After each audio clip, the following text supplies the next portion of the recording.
ലൂക്കാ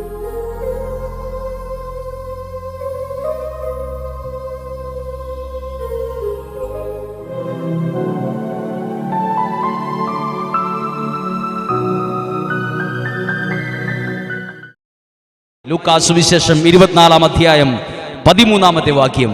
ആ ദിവസം അവരിൽ രണ്ടുപേർ ജെറുസലേമിൽ നിന്ന് ഏകദേശം 60 സ്താദിയോൻ അകലെയുള്ള എമ്മാവൂസ് ഗ്രാമത്തിലേക്ക് പോവുകയാണ്. ഒരു യാത്രയാണ്. പോകുന്നത് നല്ലൊരു അന്തരീക്ഷത്തിലല്ല. ഇതുപോലെ പേടിയും ഭയവും മുഖം മുഴുവൻ മ്ലാനതയും സങ്കടവും ദുഃഖവും ഒക്കെ മനസ്സ് നിറച്ചുകൊണ്ടുള്ള ഒരു യാത്രയാണ്. പക്ഷെ അവിടെ എഴുതിയിരിക്കുന്ന ഒരു 15-ാമത്തെ വാക്യം നോക്കിക്കുക. യാത്രയിൽ ഒരു പ്രത്യേകതയുണ്ട്. സഹനങ്ങളിൽ തുണയാകുന്ന ദൈവത്തിന്റെ ഒരു പൂർണ്ണ ചിത്രം അവിടെ കാണാൻ പറ്റും. 15-ാമത്തെ വാക്യം.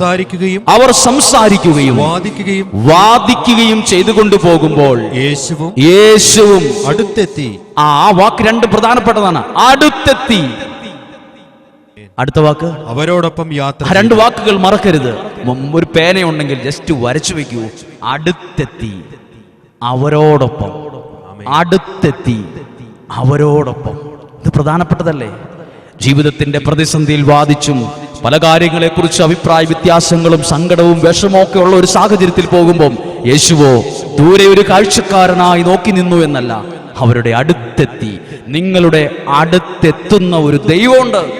ആ ദൈവത്തിന്റെ പേരാണ് യേശു. നിങ്ങളുടെ അടുത്തെത്തി. അടുത്ത വാക്യം, അടുത്തെത്തി അവരോടൊപ്പം. അവരോടൊപ്പം യാത്ര. പുറകിന്നോ മുമ്പിന്നോ കുറച്ച് അകലെയായിന്നൊന്നുമല്ല, അവരോടൊപ്പം. ഒപ്പം എന്ന് പറഞ്ഞാൽ അത് ഒരത്തോടൊരം ചേർന്ന് മുട്ടി നടക്കുന്നതിനാ ഒപ്പം നടക്കുക എന്ന് പറയുന്നു. ഇച്ചിരി മാറി പറഞ്ഞ ഒപ്പം നടക്കും മക്കളെ എന്ന് പറയില്ലേ? ഒപ്പം നടക്കാൻ പറയും. ഒപ്പം നടക്ക്. ഞങ്ങളിവിടെ ഉണ്ട്. ഇല്ല, ഒപ്പം നടക്കുക, കയറി വാ. ഒപ്പം നടന്നൊരു ദൈവം. നിങ്ങൾ ജീവിതത്തിൽ തളർന്നും തകർന്നും ഒക്കെ പോകുമ്പോ ഇല്ലേ ഒപ്പം നടക്കാൻ ആരും ഇല്ലാത്തത്? മാറിയിരിക്കുന്നവരാ പലരും. ഇതാ സഹനങ്ങളിൽ തുണയാകുന്നൊരു ദൈവത്തിന്റെ ചിത്രം എഴുതിയിരിക്കുന്നു.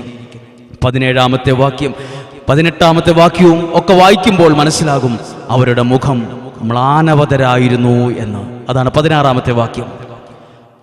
അവൻ അവരോട് ചോദിച്ചു, എന്തിനെ കുറിച്ചാണ് നിങ്ങൾ സംസാരിക്കുന്നത്? 17-ാമത്തെ വാക്യം. അവർ മ്ലാനവദനരായി. അവർ അതാണ് അവരുടെ അന്തരീക്ഷം അതായിരുന്നു. നേരത്തെ വാക്യം വായിച്ച വചനത്തിന്റെയോ പേടിയും ഭയവുമുള്ള കഥകടച്ചിരുന്ന ഒരവസ്ഥ. ഈ യാത്രയിലോ അവരുടെ ഹൃദയം ദുഃഖത്തിലായതുകൊണ്ട് മുഖം വരെ വാടി. മ്ലാനവതർ, ചിരിയൊന്നുമില്ല, സന്തോഷമില്ല. അങ്ങനെ പോവാണ്. ശ്രദ്ധിക്കൂ, അവരുടെ അടുത്തായി എത്തിയത്, അവരോടൊപ്പമാ യാത്ര ചെയ്തത്. നിങ്ങളുടെ ജീവിതയാത്ര ഇതുപോലെയുള്ള സങ്കടങ്ങളിലൂടെയാണ് യാത്ര ചെയ്യുന്നതെങ്കിൽ നിങ്ങളോടൊപ്പം യാത്ര ചെയ്യുന്നൊരു ദൈവമുണ്ട്. നിങ്ങളുടെ അടുത്ത് വരുന്നൊരു ദൈവമുണ്ട്. അവസ്ഥ അറിഞ്ഞ്, കേട്ടോ, അതൊരു പ്രധാനപ്പെട്ടതാ. അവസ്ഥ അറിയാതെ വന്നവരൊക്കെ വേഗം പോവും. അവസ്ഥ അറിഞ്ഞു വരുന്നവർ ചേർന്ന് നിൽക്കും. അങ്ങനെയുള്ള ഒരു കുറവാ കേട്ടോ. അങ്ങനെയുള്ള ഒരു കൂട്ടത്തിൽ കുറവാ, കുടുംബത്തിൽ കുറവാ, നാട്ടിൽ കുറവാ, കിട്ടാനില്ല അങ്ങനെയുള്ളവരെ.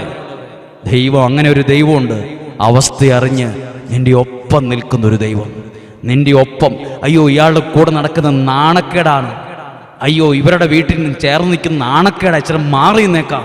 അങ്ങനെയല്ല, അവരോടൊപ്പം, ഒപ്പത്തിനൊപ്പം നിൽക്കാൻ ദൈവമുണ്ട്. ഒപ്പത്തിനൊപ്പം. അടുത്ത വാക്യം വായിച്ചു വരുമ്പോൾ അങ്ങനെ അവർ പറഞ്ഞു 27-ാമത്തെ വാക്യം 28-ാമത്തെ വാക്യം ഒന്ന് വായിക്കാം.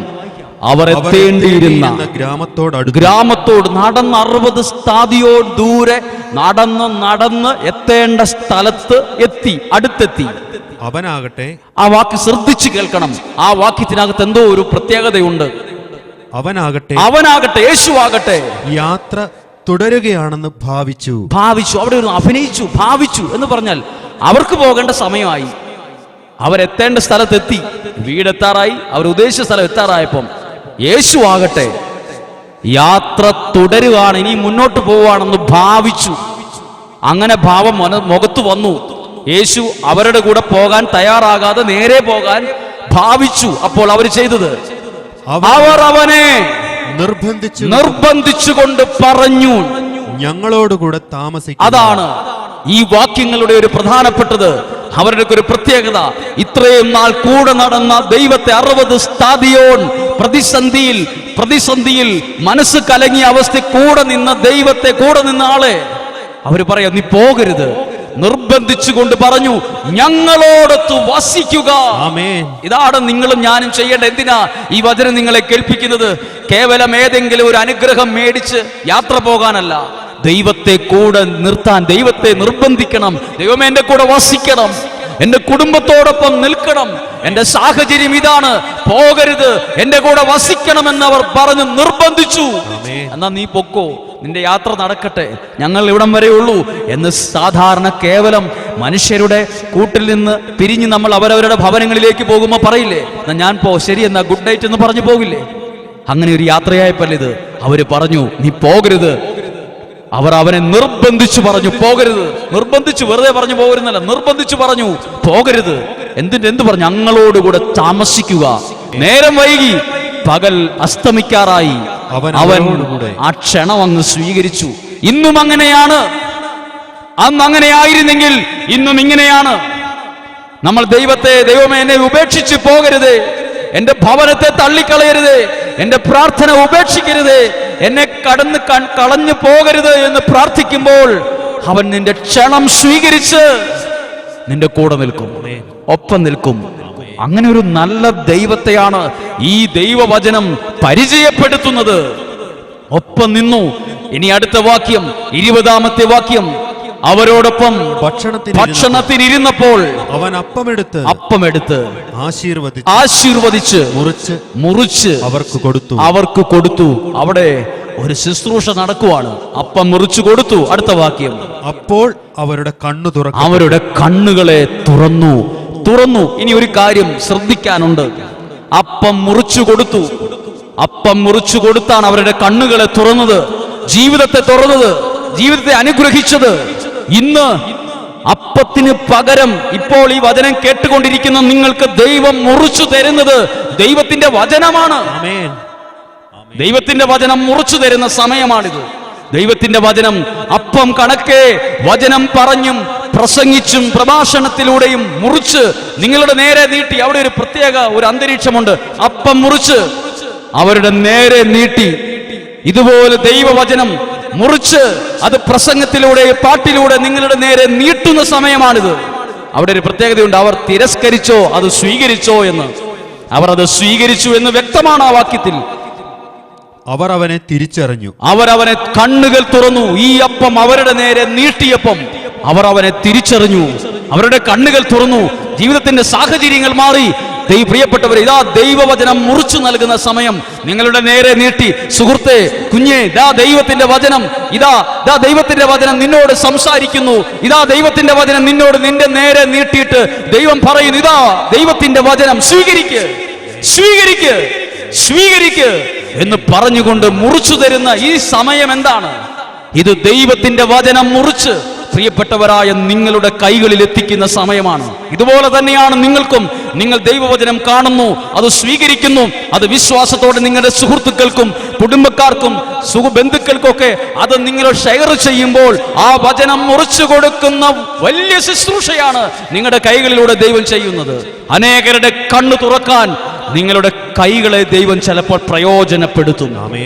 നിങ്ങളുടെ വചനം മുറിച്ചു കൊടുത്തു, അവരുടെ കണ്ണ് തുറന്നു. എന്നിട്ട് എഴുതിയിരിക്കുന്ന വാക്ക് 32-ാമത്തെ വാക്യം, അവർ പരസ്പരം പറഞ്ഞു വഴിയിൽ വെച്ച് അവൻ വിശുദ്ധ ലിഖിതം വിശദീകരിച്ചു കൊണ്ടിരുന്നപ്പോൾ നമ്മുടെ ഹൃദയം.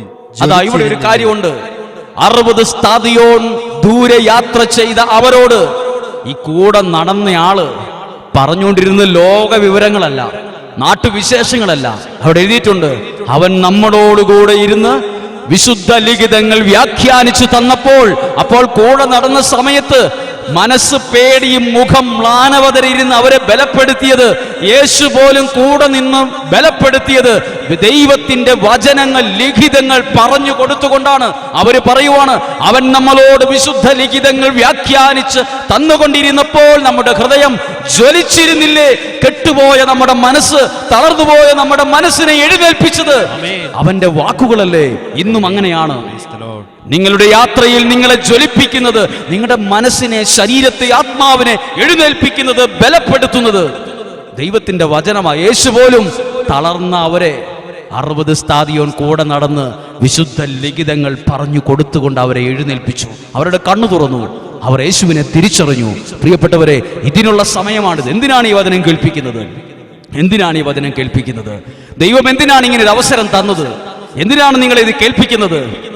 ആഴത്തിൽ കുഴിച്ച് പാറമേൽ അടിസ്ഥാനമിട്ട് വീട് പണിത വിവേകമതിയായ ഒരു മനുഷ്യനാകാനാണ് ഇതൊക്കെ കേൾപ്പിക്കുന്നത്.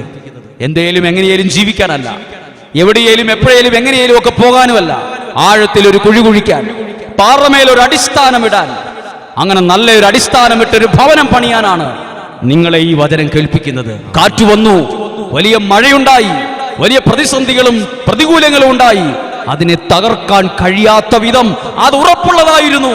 അത് പാറമേൽ അടിസ്ഥാനമിട്ടതായിരുന്നു. ഈ വചനം എന്തിനാ മുറിച്ചു നൽകുന്നത്?